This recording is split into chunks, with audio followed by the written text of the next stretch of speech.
বিএনপির তৃণমূল পর্যায়ের নেতাকর্মীদের কাছে আমাদের নেতাকর্মীরা যে আচরণ এবং নিগ্রহের শিকার হচ্ছে সেটা কিন্তু অত্যন্ত উদ্বেগের। যে আমার নিজের উপজেলা পটুয়াখালীতে আমি প্রোগ্রাম করতে গেছি, সেখানে বিএনপির জেলা নেতা থেকে শুরু করে উপজেলা নেতাদের বাধার সম্মুখীন হয়েছি, হুমকির সম্মুখীন হয়েছি। ব্রাহ্মণবাড়িয়াতে আমাদের নেতাদের পোস্টার ব্যানার ছিঁড়ে ফেলেছে, ব্রাহ্মণবাড়িয়াতে আমাদের নেতাদের উপরে হামলা করা হয়েছে।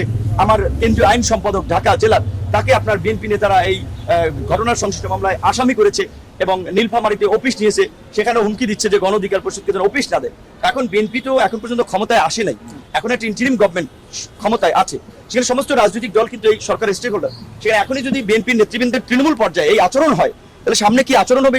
মানে হাত তুলছে, প্রথমে হাত তোলার পর ওরা বাস নিয়ে লাঠি নিয়ে যত যা আছে ওদের কাছে যারা যা ওদের কাছে আছে যা পাচ্ছে তা নিয়ে আমাদের স্টুডেন্টদের দৌড়ে নিয়ে মারছে। মারার পরে আমরা ওইখান থেকে আমরা কি হাত তুলতে পারিনি, তাও যদি মনে করেন ঠাটির মধ্যে যা হওয়ার কারণ হয়েছে।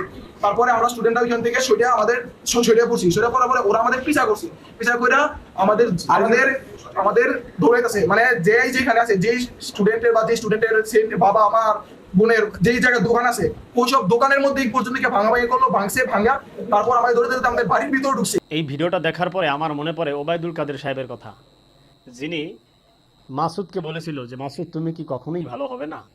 দেখলে তো মনে হয় যেন কাকরাইল জামে মসজিদের, কাওরান বাজার জামে মসজিদের ইমাম সাহেব, খতিম সাহেব।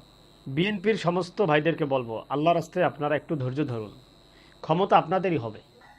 এই বাংলাদেশে বিএনপির প্রতিষ্ঠাতা প্রেসিডেন্ট জিয়াউর রহমান সাহেব যে আদর্শ রেখে গেছেন, সে আদর্শ বিলীন হওয়ার মতো না। অবশ্য তার মৃত্যুর পরে তার আদর্শ কেউ ধারণ করতে পারে নাই, না পারছে ম্যাডাম খালেদা জিয়া, না পারছে তারেক রহমান। কিন্তু বিএনপির যে মূল ফাউন্ডেশন, সেখানে কিন্তু একজন ভালো ব্যক্তি ছিল, দেশপ্রেমিক ছিল, আত্মত্যাগী ব্যক্তি ছিল। সুতরাং এখন বাংলাদেশে নির্বাচন হোক অথবা 5 বছর পরে নির্বাচন হোক, বিএনপির ভাইরা আপনারাই ক্ষমতায় যাবেন। শুধু নিজেদের ইমেজ নষ্ট করিয়েন না, এতে আপনাদের রেপুটেশন খারাপ হচ্ছে। আপনারাই ক্ষমতায় যাবেন, যতই জামাত ইসলাম হোক, যতই চরমনাই হোক, ক্ষমতায় আপনারাই যাবেন।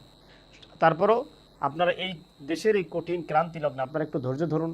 আপনাদের যারা তৃণমূল পর্যায়ে যারা পাতি নেতা আছে, তাদেরকে একটু নসিহা করুন। প্রয়োজনে আপনারা সবাই তাবলিগে সময় দিন, একটু আল্লাহর কথা স্মরণ করুন, জিকির করুন, আল্লাহকে ভয় করুন। দেখেন বাংলাদেশের মানুষ যেভাবে স্বৈরাচার হাসিনাকে তাড়িয়েছে, যদি আপনারাও এরূপ আচরণ করেন, যদি আপনারাও এমন আচরণ করেন, বিশ্বাস করেন আপনারা টিকতে পারবেন না। কারণ এটা বাংলাদেশ, এদেশের মানুষ যে কি পারে সেটা মানুষ এতদিন জানতো না। নিজেদের মধ্যে যে কি লুকাই আছে, যেই সকল ছাত্রছাত্রীদেরকে আমরা মনে করতাম যে সারাদিন মোবাইল টিপে 4 দেয়ালের মধ্যে আছে প্রতিবন্ধী, টিকটকার প্রতিবন্ধী, আমরা এই জেনারেশনকে আমরা টিকটকার প্রতিবন্ধী বলতাম।